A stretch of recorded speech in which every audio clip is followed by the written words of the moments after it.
Once again, hashtag Digital Day 2018 for the last two sessions. Use it. It would be great.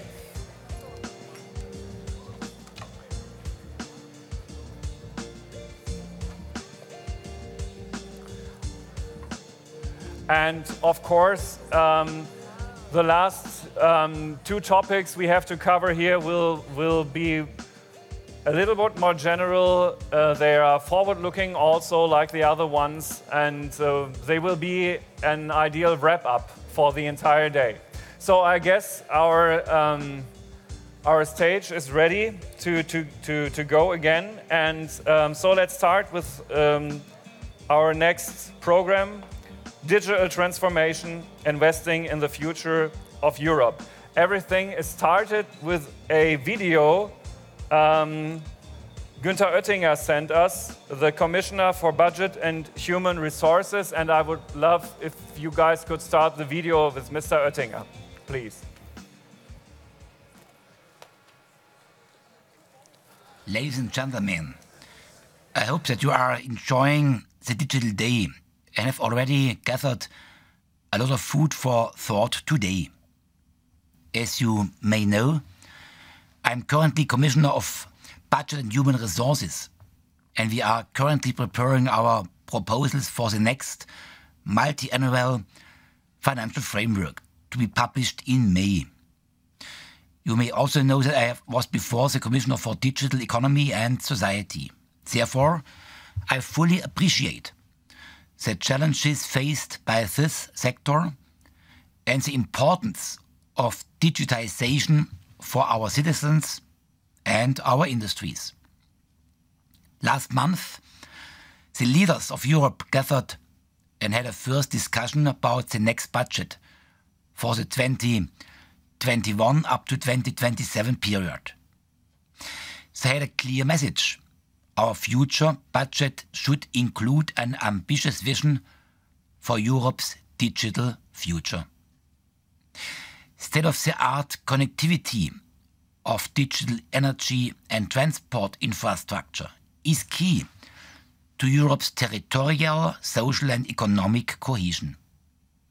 Europe must embrace the potential of digital innovation and seize the opportunities it brings.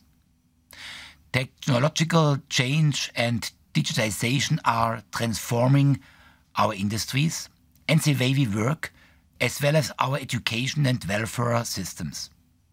However, Europe still lags behind on the road towards the digital economy and society.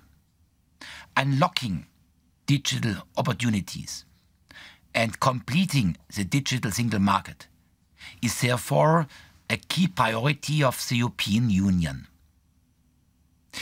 This is where the EU budget has a role to play. Ladies and gentlemen, current EU support for Europe's data infrastructure, connectivity and digital skills amounts to around 35 billion over the period 2014 up to 2020. In particular, 17 billion euro from the European Regional Development Fund, 13 billion euro from the Research and Innovation Framework Programme and 1 billion euro from the Connecting Europe facility. You may recall, however, that the original proposal of the Commission in 2012 asked for 9 billion for the ICT part of the Connecting Europe facility. It went from 9 to just 1 billion. We should avoid that a similar situation happens again and that digital is used as a bargaining chip instead of being a key priority.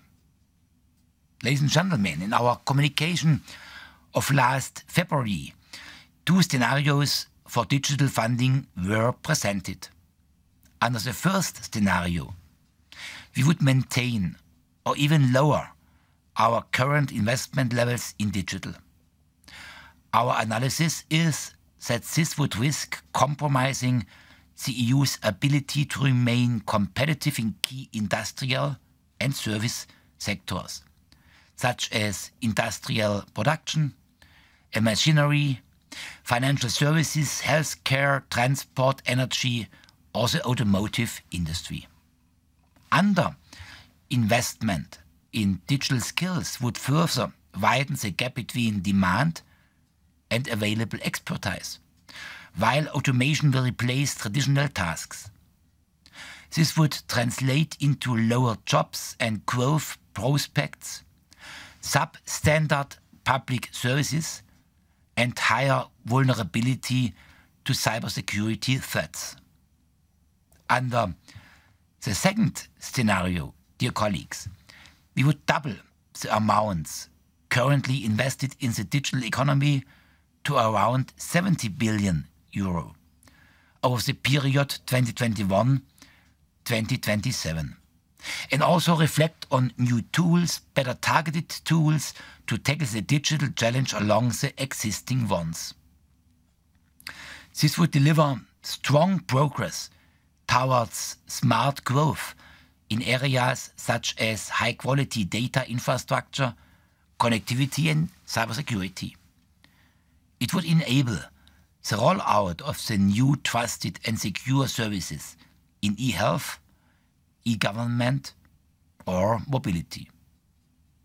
It would also help secure European leadership in supercomputing, next-generation internet, artificial intelligence, robotics and big data.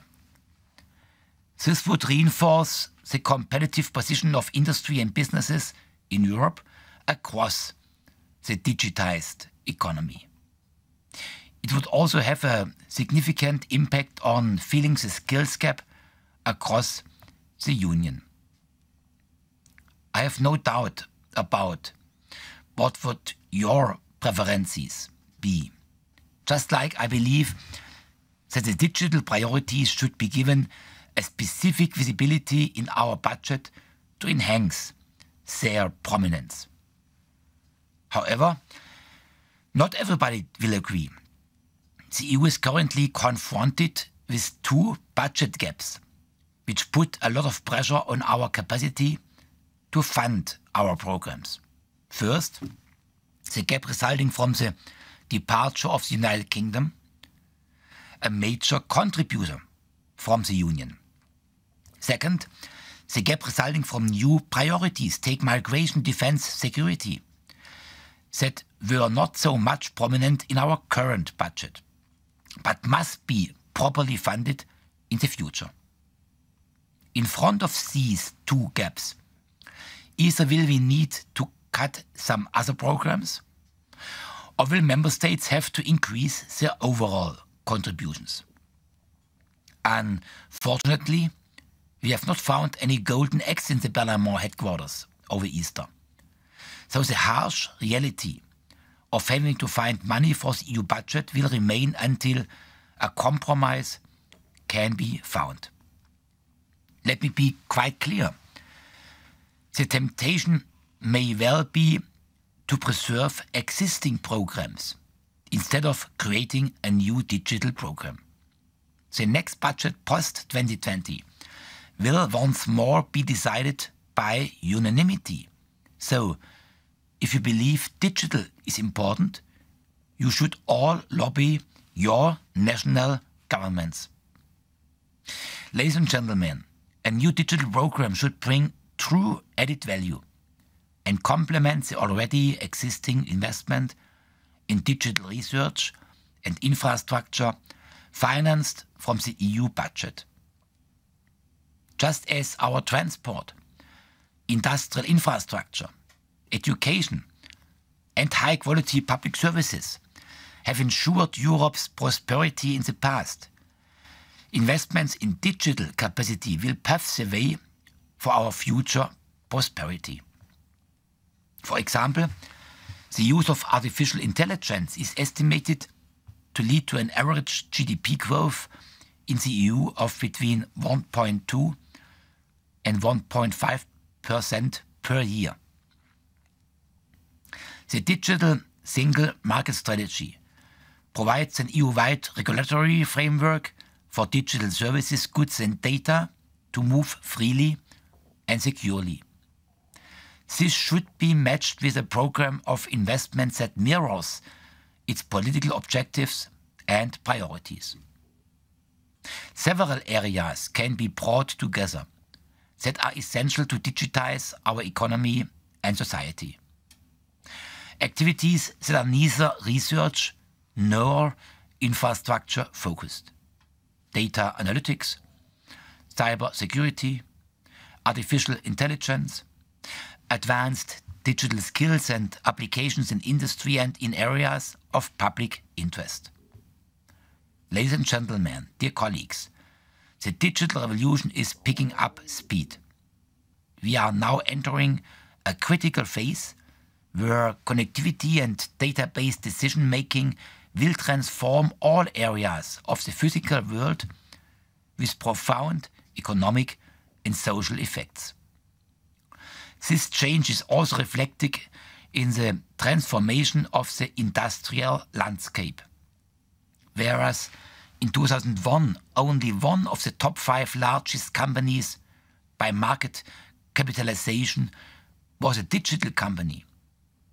In 2016, all top 5 companies were from the digital sector. Success in this new economic landscape depends on the ability to achieve vast scope and scale. Ladies and gentlemen, Europe must act now. The Digital Day is an opportunity for all of us, for all of you to become digital evangelists and to fight for digital to be the next budget maverick supported by all national governments. I'm counting on your continuing commitment and look forward to your contribution to a bright digital future for Europe. Thank you all. Thank you, Commissioner Oettinger. And Mr. Oettinger answered my budget question, that's good. And Commissioner Gabriel, you have an ally in him, I guess. So I hope you're successful because it's really important for the future of Europe. So this will be followed by a speech of yours, the last speech of yours. Please stay on the podium after that. So please join us on stage, Commissioner Gabriel.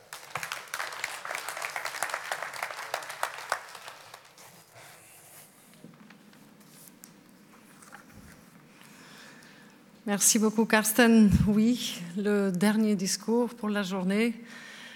J'ai déjà envie qu'elle recommence et je voudrais encore une fois vous remercier, tous ceux qui êtes restés. Je voudrais maintenant recommencer en disant et en répétant quelque chose déjà dans mon discours de ce matin.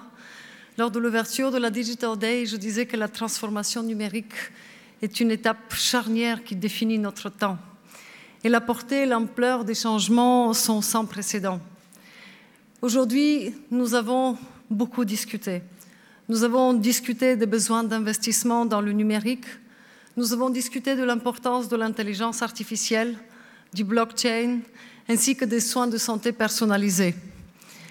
L'Union européenne se doit d'être un leader mondial en matière d'utilisation d'Internet, du capital humain, de connectivité et de l'adoption et l'intégration des technologies numériques dans les secteurs d'intérêt public. De ceci dépendra la compétitivité européenne, la croissance de notre économie et la prospérité de notre société. Les déclarations signées aujourd'hui constituent un pas important vers une Union européenne de plus en plus digitale et compétitive qui saisit les opportunités offertes par les nouvelles technologies et les mégadonnées. Par votre signature, mesdames et messieurs les ministres, vous envoyez un signal fort à tous nos citoyens et à notre industrie.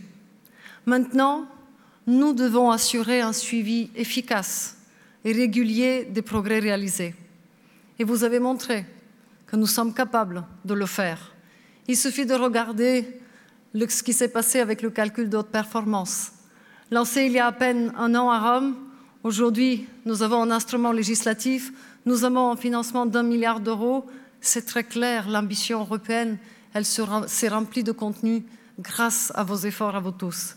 Aujourd'hui, j'exprime la même attente pour les nouvelles déclarations signées d'aujourd'hui et je souhaite effectivement que d'ici l'année prochaine, on voit des résultats semblables, pour ne pas dire dépasser les résultats déjà obtenus.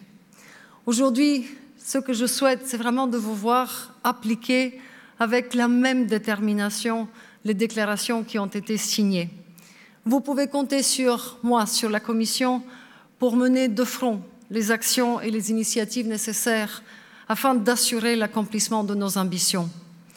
Ceci étant dit, mesdames et messieurs, ne perdons pas de vue qu'il nous reste encore beaucoup de travail pour compléter le marché unique numérique. La diffusion de l'innovation numérique parmi les entreprises et le secteur public en Europe est encore inégale. On l'a encore vu aujourd'hui. Et comme vous le savez probablement, seulement une entreprise européenne sur 5 est hautement numérisée.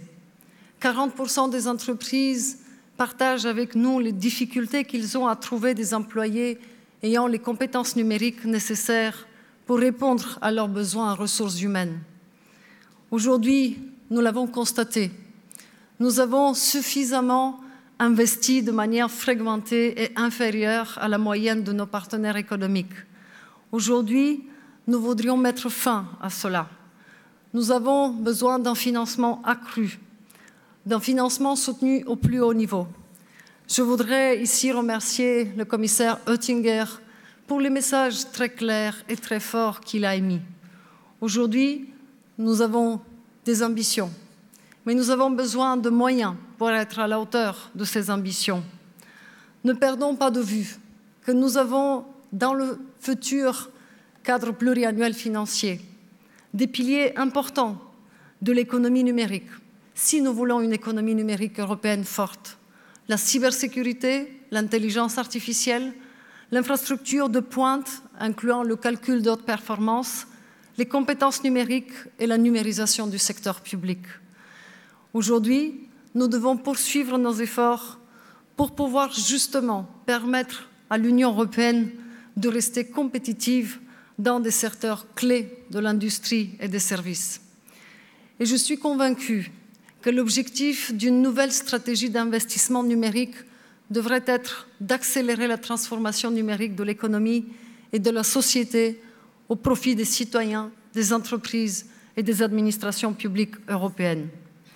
Dans le même temps, nous devons renforcer les synergies entre les programmes financiers existants et qui touchent à différents aspects importants du marché unique numérique. Aujourd'hui, ça a été dit à plusieurs reprises. On parle ici de la recherche et de l'innovation, des réseaux et des infrastructures, de la culture et des médias, des compétences numériques. Des sous-investissements dans ces domaines ne feraient que creuser l'écart numérique entre les États membres, entre les zones urbaines et les zones rurales, entre les citoyens européens. Cela se traduirait par une détérioration des perspectives en matière d'emploi, de croissance économique, de la qualité des services publics et par une vulnérabilité accrue de notre cybersécurité. Aujourd'hui, nous avons besoin d'augmenter sensiblement le montant actuel des investissements dans l'économie numérique. Je sais que les débats ne vont pas être faciles, mais je compte sur les États membres pour pouvoir défendre la vision que nous avons définie aujourd'hui. Une vision d'une Europe leader, la vision d'une Europe qui innove, qui croit en ses champions européens et qui met au centre de ses politiques ses citoyens.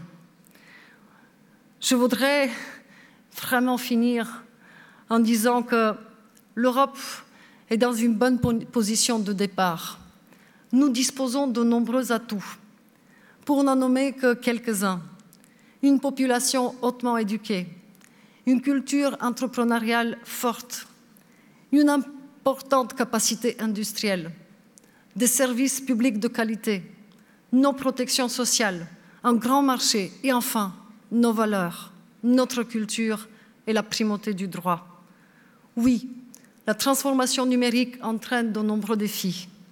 Cependant, je suis convaincue que si nous unissons nos forces et nous travaillons pour assurer la cohérence entre nos politiques et les investissements, l'Europe pourra bénéficier pleinement et être à la pointe de l'ère numérique.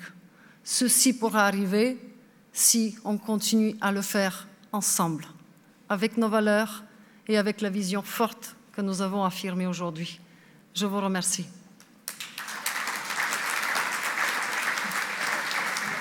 Gabriel, please find your seat. This will be a very short and quick rapid-fire panel on how we invest in the future of Europe. So please join me and Commissioner Gabriel on stage. Shiva Dustdar, you're from the European Investment Bank. Hi, Shiva. Welcome. Please find your seat. Then Gertrud Ingestad, Director General of Directorate General for Informatics of the EU. Hi, nice to meet you. And you already know him. Where is he? Georg Schütte, State Secretary of Education and Research in Germany. So finally, we have only 2 men and 3 women. Thanks to the organizers for letting this end with such a panel in such a combination. So, talking, we don't have too much time, so, but you all know. So let's start right away. Shiva, the European Investment Bank, it's our bank, right? But probably not too many people know it, and I will always remember to the webcast, people outside may wonder what is it, so please, 2 or 3 words, what do you do and what do you achieve while doing that for financing Europe and the future of Europe? Thank you very much indeed. Today, I think nobody actually mentioned the EIB, but we heard a lot the need for investment and a need for financing. And in fact, the European Investment Bank is actually one of the really unique features that the European Union has. It is the Bank of the Union. It is owned by the 28 member states of the European Union. So it is your bank. And what we do is we finance projects in all the major areas that matter to our daily life. So it's infrastructure, it's innovation, it's environment, it's SMEs. We do that directly with companies, and we do it also through banks and the venture capital market.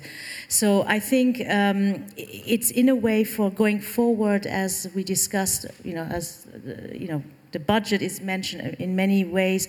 We work closely with the European Commission, and it is one way of getting financing or doing more with less, because as a bank, the way we operate is with finance projects that need to actually have a viability to repay us.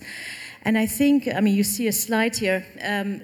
The bank has really developed over the last 10 years a unique expertise in financing new technologies, innovation, in a scale and a way that I think is unprecedented. And we've done so jointly with the European Commission, really in joining forces. So I will very briefly just tell you about what we have done together with DG Connect, with DG RTD, through the Innofin program, and in particular through the advisory work. Over the years, we have realized that in order to finance innovative companies, new technologies, it's not enough to just have, financial products. You also need to, companies help them to understand which financial product is the right one for them at what stage. You also need to better understand what the dynamics in each sector are, and therefore we have, for instance, right now a portfolio of 20 of such market studies that are either done or in the making. And I just will very briefly highlight one on the high-performance computing, supercomputing, which will be published in a few months. And I think that a lot of the themes that were discussed today are going to come out in these studies, because they give us the market intelligence of what what is happening in these sectors. And I think the studies are telling us very much that, for instance, in high-performance computing, you do need to look at, on the one hand, the public value of these investments. They're really enabling investment infrastructures that need to happen. So there is a very strong public sector element, a push and pull mechanism that needs to happen. But you also need to look at the business model and the value proposition that these infrastructures bring that actually will, over time, enable additional financing to come, because they have a value that is actually going to help these companies to get there. So a long way of saying that these studies are giving us these insights to help, together with the European Commission, design, tweak existing instruments, design new ones, making sure that we are fit for purpose with our financial product offering, and that the grants are better blended in with the money that the EIB has, in order to actually capitalize and mobilize the real deep financial resources of the private sector. I think that is a key element that we hope to achieve. To catch up with different sections of the world, right? Yeah. So true. Gertrud, does you have the right focus when it comes to investing in technology? I think we do. I mean, this is a game changer. We are standing in front of all of us. I'm leading the internal IT department of the Commission, and we have played a key role in digital transformation. So we have the same challenges as all of you in driving this forward. I think we need, besides, we're talking investment here, not only in monetary terms, but also in other types of investments, like a game changer, as we're standing in front in terms of data. What that does also means that we have to change a lot of other things. We have to change the rules, the play rules, how we work together, how partnerships work, how our governance works. We have to create an equal playing field between stakeholders, between partners. So, and this goes both for us in the European Commission inside, where we are actually doing all these changes now, and also in the work between the Commission and the Member States and between Member States. So I think we need to invest both with money. And here I'm convinced that we have the right investments on our table. And I would concur very much with what Commissioner Oettinger also said on the multi-annual financial framework. Please support this when you go home in the budgetary negotiations. But I think beyond that, we also need to continue to invest in the partnerships. We need to do this together. And it's by what you are doing here today, and how we can work together on experimenting with real use cases that can then feed back into policy and drive us forward together. I think that's how we really go forward together in this sense. So I think we are going in the right direction, yes, okay. Together. Okay, thank you. The social media team actually has to delete this tweet by the guy who already left. There is one who already left where he said thank you, but I say, well, we shouldn't honor him for leaving early, right? Just kidding. Georg, State Secretary Machnik was a little bit critical on the progress, I guess, the EU makes, not as an institution maybe, but all the member states, the continent, he stated that we are indeed lagging behind when it comes to the comparison to China or the US. What's your perspective on it when it comes to mobilizing money? Will we ever be able to catch up to those continents? Well, it's a hypothetical question. Let's talk about the reality. We have to commit ourselves, and if we want to be, as Commissioner Oettinger said, evangelists of the digital world, then we should not preach only to the converted here, but we have to preach and sing the gospel outside of this room. And the first lesson we have to learn and take serious is national investment. The current and new German government committed itself to invest over the next 5 years 5 billion into infrastructure for schools, to digitize schools. We committed ourselves to invest into fiber optics. We are lagging behind in terms of connectivity in Germany. So we have to invest into fiber optics and 5G in order to live up to the challenge. If we do this, then we are able to convincingly argue that digital technologies have a transformative power also for path dependency in Europe.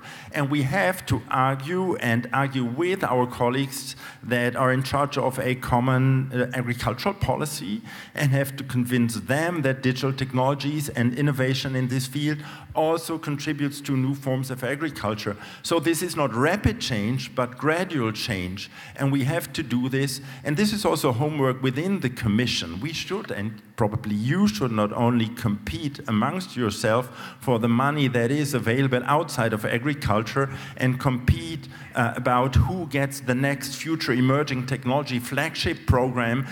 Is it in digital? Is it in Connect? Is it in research? But rather come up with a coherent Commission policy that brings all the resources of the different Directorate Generals together in order to pool resources in an efficient manner that then contributes to digital advances. This also holds true for DG Research, and I'm most of the time in charge or dealing with DG Research. We are currently designing the 9th framework program, the research framework program for Europe, and digital technologies should play a crucial role. We should spend and reserve some money for new key enabling technologies in order to be ready for new technology pushes that are up on the horizon. And we should come up with a proper vision of what Commissioner Moedas calls the European Innovation Council. And there are clear bridges to what the European Investment Bank does, and we have to build smart bridges towards this. Last but not least, you said in the very beginning, this is also a wrap-up session of today. So we should learn the lessons of today. Earlier this morning, I spoke about taking advantage of the technological and economic strength which we have in Europe. Europe still is a hub of industrial production. So this is a strength. And business data we have here, and we have a huge variety of business data that we can take advantage of and create value from. So here is one proposal. Let's look at the nexus between artificial intelligence and Industry 4.0 as just one application, one driver of value creation in Europe. We took advantage of today to start a discussion with our Finnish colleagues. They will organize an AI conference later this year, and we propose that Germany will follow up next year, maybe during the Finnish presidency, with a conference in Germany on the nexus between industrial production and artificial intelligence to be a driver in this field and take advantage of a European strength in order to be ready and move ahead into the future. Thank you, Georg. Commissioner Gabriel, I think you should answer to Georg directly to those 2 points. And we have translation available if you do this in French. It's right beside you on the table. Who needs it? I need it. Et c'est exactement ce que nous faisons. Notamment, je crois que c'est l'un des aspects les clés de l'esprit de cette commission, de la commission Juncker, vraiment de mettre fin à ce work in silo, de travailler en équipe. C'est pour cela que nous avons nos project teams, c'est pour cela que sur un même sujet, nous sommes plusieurs commissaires à travailler, parce qu'aujourd'hui, c'est très clair. Il faut maintenant mettre fin à ce que chacun puisse mener la bataille dans son coin. Et au final, on se fait une guerre de laquelle nous ne sortons pas comme gagnants. Donc aujourd'hui, c'est important de travailler en équipe, de veiller à la cohérence et de se rendre bien compte qu'il y a des politiques transversales qui permettraient, par le biais d'un soutien à l'investissement et à l'avancement, d'apporter de bénéfices à chacun des participants tout au long de la chaîne. Et c'est exactement ce que nous faisons. Après, on compte effectivement aussi sur les États membres d'avoir le même esprit au Conseil le moment venu pour les discussions sur le budget. I'm looking forward to that. We have our very last online poll for our 5th session, and we should bring up the results to comment on those briefly. The question was, which digital research and innovation field should be the priority for future EU investments? We have the results up there. So it's it's artificial intelligence, the biggest panel the world has ever seen, with the highest approval rate here, 26% artificial intelligence. So cybersecurity, 21%. And those are they are leading by far. The rest can be, well, our peers, basically, big data, connectivity, blockchain, and then we have high-performance computing and robotics. So given the fact that we invested a lot into high-performance computing, maybe we should shift gears a little bit, but I do have the impression, Commissioner Gabriel, that we are on the right track with artificial intelligence, right? Cette fois, je soupçonne que les résultats sont légèrement orientés par les contenus des discussions d'aujourd'hui, mais j'espère effectivement qu'on va pouvoir garder le cap. Ça montre effectivement qu'au sein de la Commission, nous regardons dans la même direction avec tous ceux qui ont exprimé leur avis. L'intelligence artificielle, la cybersécurité, la connectivité, le calcul de haute performance, ce sont des priorités que nous avons déjà mis comme piliers dans le futur programme tel que nous voudrons le défendre dans le cadre du prochain budget. Donc merci beaucoup de nous réconforter dans l'idée de continuer dans cette direction-là et merci pour le soutien après cette journée. Yeah, thank you. And we'll shift gears again. Thank you all for joining the panel. I need the commissioner once more, not for a speech, but I was told it's 400 words exactly, and you will be launching the Innovation Radar platform. And all we need to know will be shown in a video you will be announcing, and we'll go from there. So please go ahead, and thank you all. Thank you.